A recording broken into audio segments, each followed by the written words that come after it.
अस्सलाम वालेकुम वरहमतुल्लाहि वबरकातुहू। Dear viewers, welcome back to my YouTube channel. जैसा कि आप लोगों ने कुछ दिनों से देखा होगा या सुना भी होगा कि इंडियन एक्सप्रेस में एक आर्टिकल आया था फॉर नीट, ठीक है। तो अगर हम पहले देखेंगे, उन्होंने कुछ रिकमेंडेशंस की हैं, जो पैनल रखी गई थी राधा कृष्णन पैनल, उन्होंने कुछ रिकमेंडेशंस की है। तो अगर हम पहले देखेंगे, उन्होंने पहले लिखा है कि online testing and hybrid models, ठीक है। तो अगर हम इसका मतलब देखेंगे, जो आपका एग्जाम था वो ऑफलाइन मोड में लिया जाता था, उन्होंने बोला है कि एग्जामिनेशन जो है वो ऑनलाइन मोड में होना चाहिए। उसके बाद अगर हम दूसरा पॉइंट देखेंगे, मल्टी स्टेज एग्जामिनेशन, इसका मतलब है कि जो आप लोगों का एग्जाम है वो 2 टायर एग्जामिनेशन होना चाहिए। अगर एनटीए एग्जाम कंडक्ट कराएगा फेज 1 स्टेज 1 या टायर 1 की अगर हम बात करेंगे, जो टायर 2 एग्जाम होगा, जो दूसरा एग्जाम होगा वो कोई और एजेंसी करनी चाहिए, फॉर एग्जांपल एम्स या सीबीएस या कोई भी एजेंसी, ठीक है। उसके बाद जो पॉइंट नंबर 3 में लिखा है कि minimising risk of paper leaks, ठीक है। यहां से आप देख सकते हैं, उन्होंने इसमें रिकमेंड किया कि जो हम पेपर्स कोरियर वगैरह भेजते थे, ये हम डिजिटली ट्रांसमिट करेंगे अपने अपने सेंटर्स में, ठीक है। ये भी इस साल शायद पॉसिबल नहीं है। उसके बाद जो इंपॉर्टेंट पॉइंट है यहाँ पे, limits on examination attempts. For example कोई स्टूडेंट 3 अटेम्प्ट, 4 अटेम्प्ट, 5 अटेम्प्ट देता था, ठीक है। उन्होंने रिकमेंड किया है कि इस पे अटेम्प्ट्स पे लिमिट होना चाहिए, ठीक है।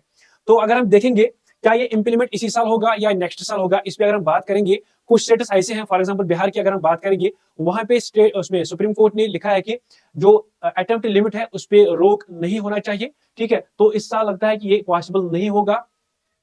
उसके बाद जो एज लिमिट है, जो आप लोगों के पास प्रोस्पेक्टस होता है, अगर हम पिछले साल की बात करेंगे, पिछले साल सुप्रीम कोर्ट ने दिया है कि no upper age limit barrier, ठीक है। इसका मतलब है कि जो एज लिमिट है वो इस साल नहीं होगा, ये भी 2025 के लिए इंप्लीमेंट नहीं होगा, ठीक है। उसके बाद जो टोटल एग्जामिनेशन है, इसके लिए जो फॉर्मेलिटीज है, जो प्रोसीजर है, वो है कि 1 साल या 2 साल पहले इनको नोटिस पीरियड देना पड़ता है, तब जाके ये इंप्लीमेंट होता है, ठीक है। तो इसका मतलब है कि 2025 के लिए ये पॉसिबल नहीं है।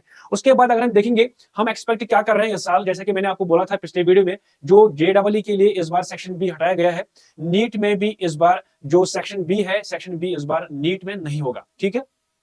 जैसा कि आपको पता है कि सेक्शन बी में 15 क्वेश्चंस होते थे, 15 में आपको 10 क्वेश्चंस करने पड़ते थे, जो आपको टफ क्वेश्चन लग रहा था वो आप स्किप करते थे। इस बार कोई चॉइस नहीं होगी, खाली पेपर होगा, सिंपल पेपर, ठीक है। उसके बाद जो एग्जामिनेशन डेट होगा इस बार, वो 4 मई 2025 इंशाल्लाह होगा, क्योंकि जो मई में फर्स्ट संडे होती है, उसी दिन आप लोगों का एग्जाम होता है, वो है 4 मई 2025, ठीक है। बाकी जो भी इंशाल्लाह हमें अपडेट्स मिलेंगे, जो भी इंफॉर्मेशन हमें मिलेगी रिगार्डिंग नीट या रिगार्डिंग स्टूडेंट्स, तो इंशाल्लाह आप लोगों के साथ शेयर करेंगे। मिलते हैं नेक्स्ट वीडियो में, तब तक के लिए इजाजत दीजिए। अल्लाह हाफिज।